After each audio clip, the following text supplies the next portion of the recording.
L'île Calotte en baie de Morlaix vit au rythme des marées. Elle est accessible uniquement à marée basse. Ce petit coin de paradis ne compte aujourd'hui pour habitants plus que 9 familles.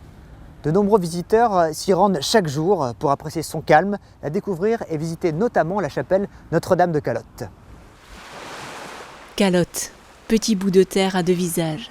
Presqu'île à marée basse, elle devient île à marée haute. Principalement constituée de petites criques, de dunes, de champs et de pâturages, Calotte s'étend sur près de 2 km de long et jusqu'à 300 mètres de large.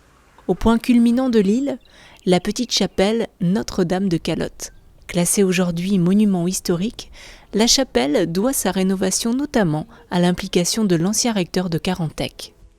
M. Jean est arrivé en 85, il est resté 20 ans jusqu'à 2005, ce qui lui a permis effectivement de faire beaucoup de choses. Et pour lui, Notre-Dame de Calotte, ça a toujours été quelque chose de très fort.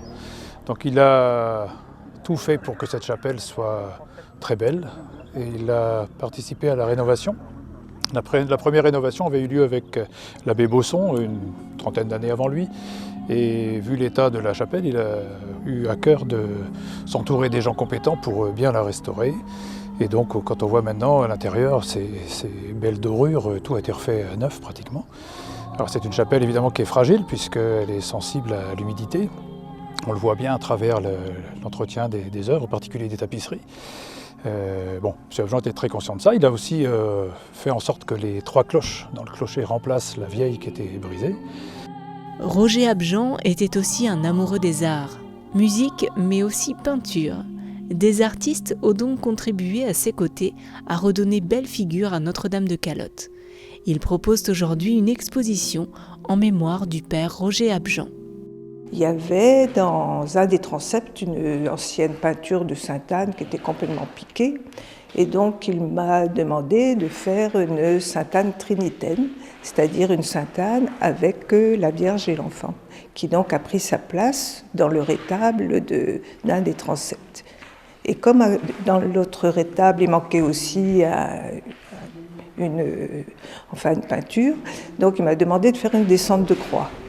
L'abbé Abjean, sur Carantec, a fait beaucoup travailler sur des recueils, sur des recueils de musique, des plaquettes sur l'île Calotte, des cartes postales sur l'île Calotte. Ouais. Et donc quand j'étais môme, c'était pendant la guerre, il y avait encore les Allemands qui nous interdisaient de descendre à la grève. Et puis après, dès qu'ils sont partis à la Libération, on voyait cette île sur l'horizon avec la chapelle.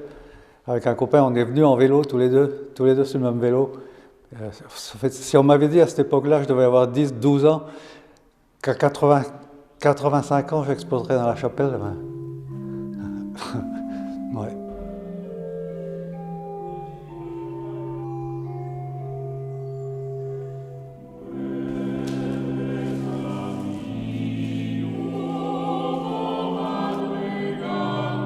On a redonné vie à la chapelle, sans compter tous les groupes qui viennent là, et puis la foule des gens qui se promènent le dimanche et puis au jour de vacances, quoi.